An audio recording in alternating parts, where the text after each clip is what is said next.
நாளாக எங்கள் வீட்டில் காய்ச்ச கடாரங்காயை உப்பு மஞ்சப்பொடி போட்டு இந்த 2 ஜாடியிலையும் ஊற வச்சதை காட்டியிருந்தேன். இப்போ நல்லா ஊறி இருக்குது. அதுக்காக இதில் ஒரு 1/4 லிட்டர் எண்ணெய் தேவைப்படும். அதுக்கு 1 ஸ்பூன் கடுகு வெடித்ததும் இந்த கடாரங்காயை போட்டு நல்லா வதக்கணும். ஸோ நல்லெண்ணெயில் வதக்கி அதுக்கப்புறமா லாஸ்ட்டில் கொஞ்சம் கடுகு பொடி அண்டு பெருங்காயப்பொடி, காரப்பொடி, உப்பு வேணும்னா இன்னும் கொஞ்சம் போட்டுக்கணும்.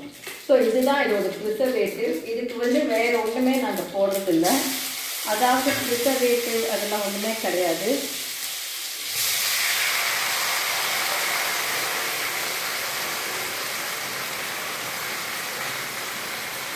ஸோ இந்த தண்ணியும் வேஸ்ட் பண்ணக்கூடாது, தண்ணியோடையே தான் போடணும்.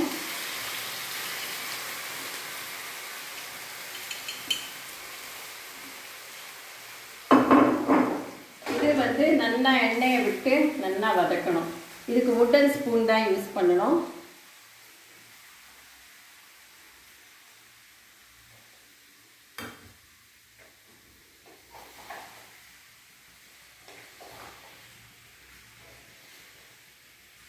இதுக்கு ஆடட் ப்ரிசர்வேட்டிவ் ஒன்றுமே கிடையாது. கடுகு பொடியும் எண்ணெயும் தான் இதுக்கு ப்ரிசர்வேட்டிவ். தாராளமாக 6 மாதம் நிற்கும். ஸோ வீட்டிலே காய்ச்சது, வீட்டிலே தயார் பண்ணது, பாட்டில் பண்ணி சேல் பண்ணுவோம். 300 கிராமுக்கு 200 ரூபா, 200 rupees plus packing and courier charge ஆகும்.